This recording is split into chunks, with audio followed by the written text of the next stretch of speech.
Hi guys, so I recorded a whole video yesterday and then I looked at it and I was like, oh, I don't want to share this with you because you know what?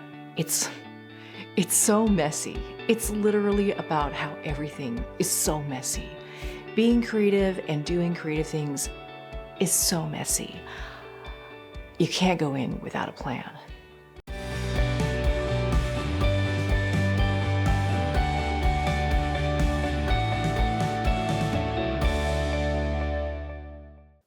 So hi guys, my name is Felicia from SweetGeorgia and this is Taking Back Friday. Every week we talk about making time to make things, and in the past couple of weeks I have been very focused on this idea of cleaning out my creative spaces to kind of clear the decks and make space for what's going to be coming in 2019.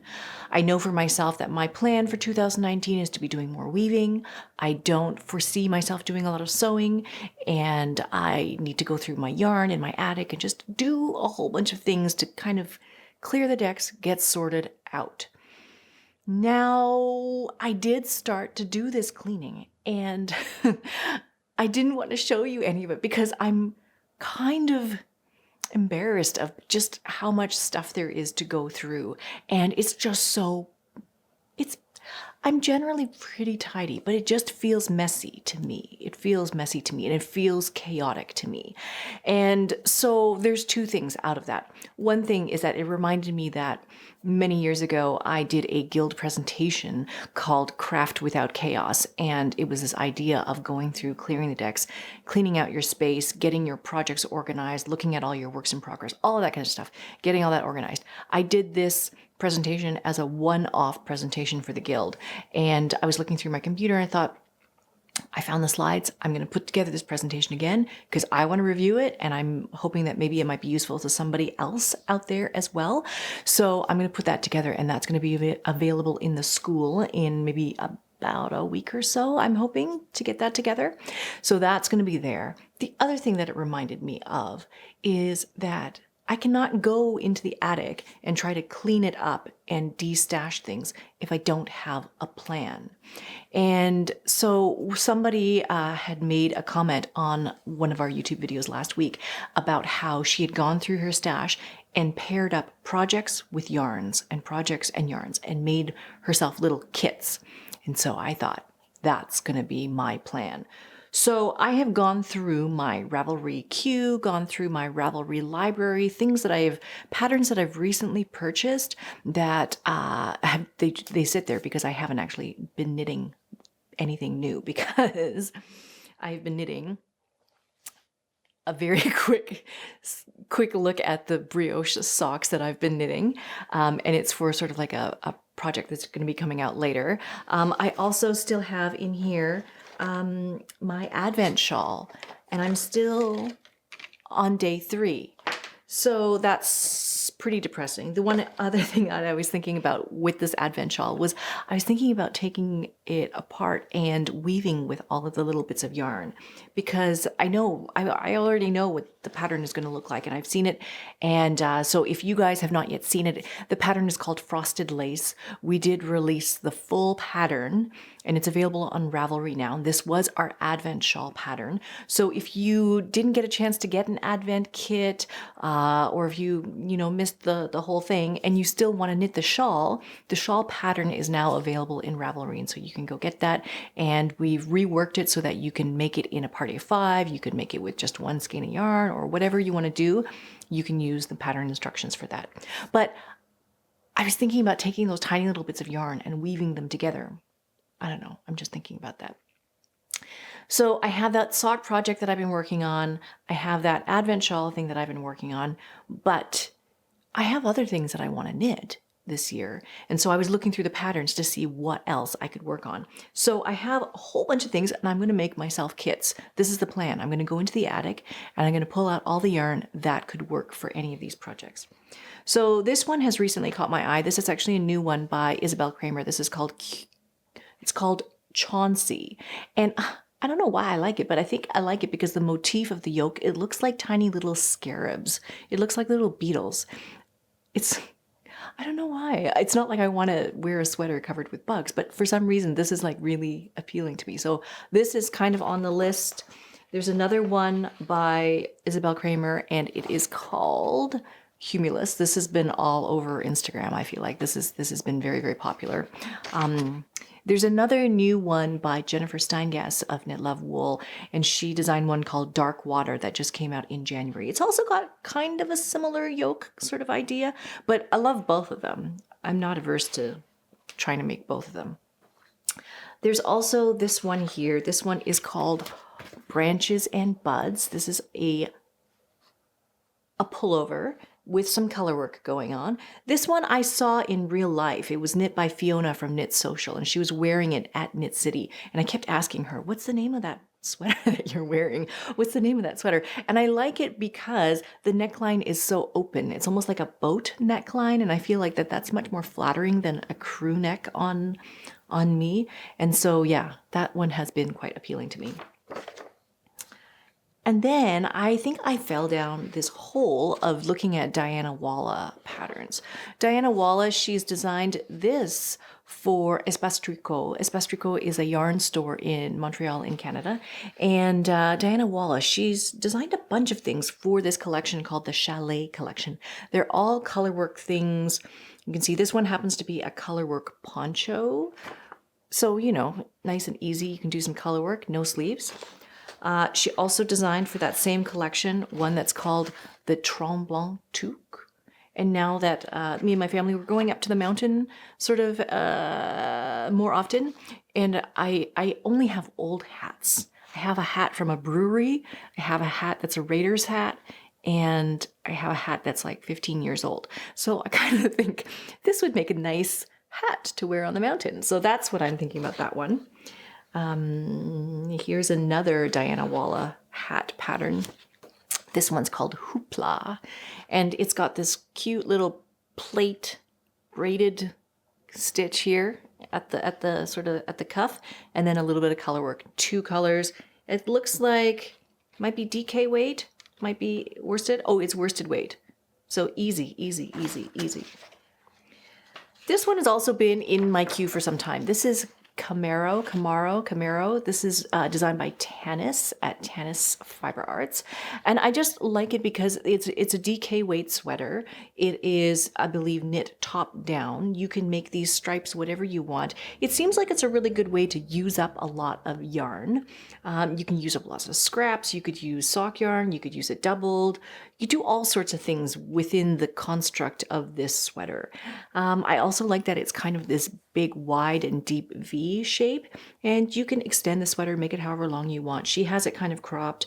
The other model has it a little bit longer, so there seems like there's a lot of customization options with a sweater like that. So that is on the list, partly because I feel like in my yarn stash, I have a lot of single skeins. I have like a single skein of this color and that color and that color and that color. And I don't have a lot of like sweater quantities of yarn. So here is another project. This is designed by Sylvia McFadden, soft sweater, Sylvia McFadden. This one is called Copper and Candle Wax, and it is a worsted weight shawl. I think it might even be just 1 skein, maybe 1 skein or 2 skeins. It's mostly garter, and then, yeah, it's worsted. 2 skeins of worsted yarn.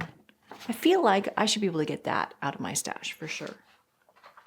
And then we're talking about doing some mosaic knitting and things, and I received this pattern called Floozy, and this is all looks like color work, but it's not color work. This is all mosaic knitting, and I did a tutorial about mosaic knitting a couple of weeks ago, and it's great because mosaic knitting is not managing 2 strands of yarn at the same time. You work 1 color each time, and you're working slip stitches, so that way you're producing the pattern with slip stitches rather than using color work or stranded color work.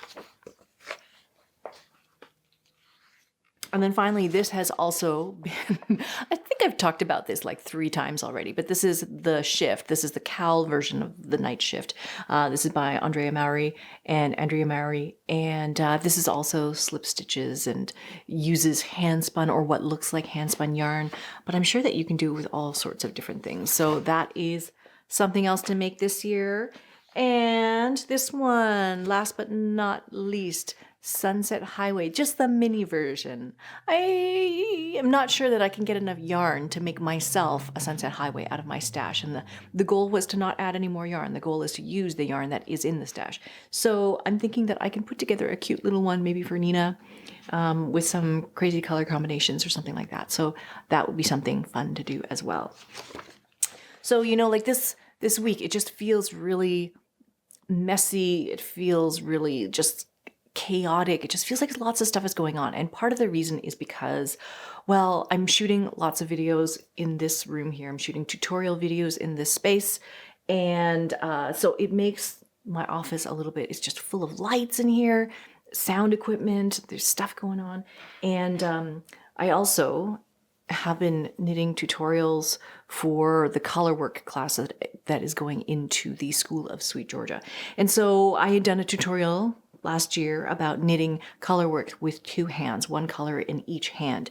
And in order to do these tutorials for this course or this workshop, I had to teach myself how to hold the yarn in my right hand, like 2 strands in the right hand, 2 strands in the left hand, be able to tack down or catch floats with each of these 3 methods. It's been a lot of learning on my part. Like, I know how to do color work with 2 hands, with 1 color in each hand, but not everybody knits the way that I knit. And so I wanted to be able to show everybody how to do it in different ways. And so I had to go out and learn it and figure it out so that I could share that knowledge as well. So that's a little bit of what I've been doing. If you guys are interested in this colorwork class, it is going to be going, actually the first video would have gone live yesterday. So we have the technique videos coming out next Thursday. That's the goal. Each module of this little workshop is coming out week by week by week.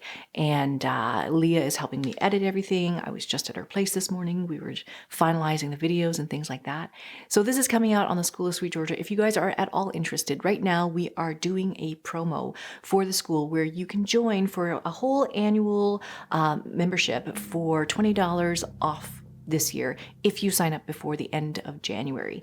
And the whole reason for this is that, like, we are producing courses throughout the whole year. And so we want an opportunity to show you what we can accomplish in a whole year. It's really hard to teach somebody lots and lots of things about the fiber arts in just 1 month. So we feel like, spreading it out over the year, spreading out this content over the year, hopefully will make it much more easy for people to absorb all this information. So that is going on.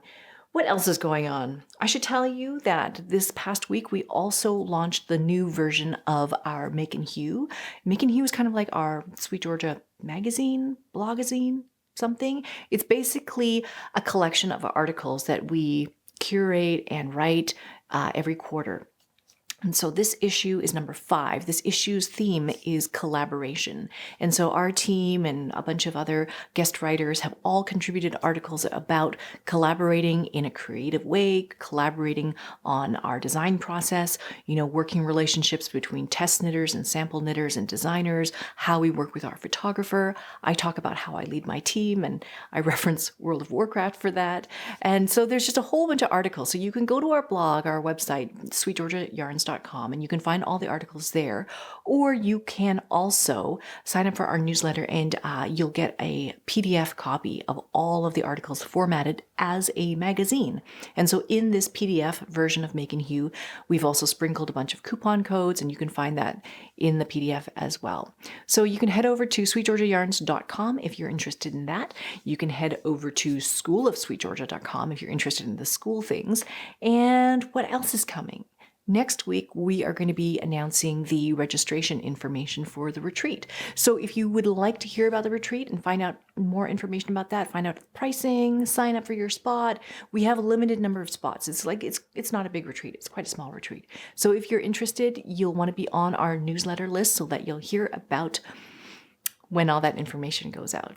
So thank you guys so much for being here for this week. This is it's a short little message today, and it's basically just about getting a game plan for doing your cleaning, purging, yarn stash review, all of these kinds of things. I want to show you the attic and the craft room when it's all clean. I don't really like showing you guys how messy it is when it's messy. So hopefully in a couple weeks, I'll be able to show you it all nice and sparkly clean and stuff like that. So thank you guys so much for being here. That is it for this week. If you want to leave me a comment about how you guys are maybe tidying or doing your spring cleaning or cleaning out your space to get ready for the new year, I would love to hear about how you guys do that because I'm always open to suggestions. So please do hit subscribe if you want to see more videos like this in the coming weeks. And we basically publish every Friday, 10 o'clock every Friday. And I guess that's it for this week. I will see you guys in the next one. All right, bye for now. Here. Okay, let's keep looking. Let's dump it all out. Okay, see what we got here. Don't dump. Whoa, there's so much yarn in here. All you have to clean up. You're gonna clean it up like that? Yes. And put the colors. This is good. Okay, so there's one.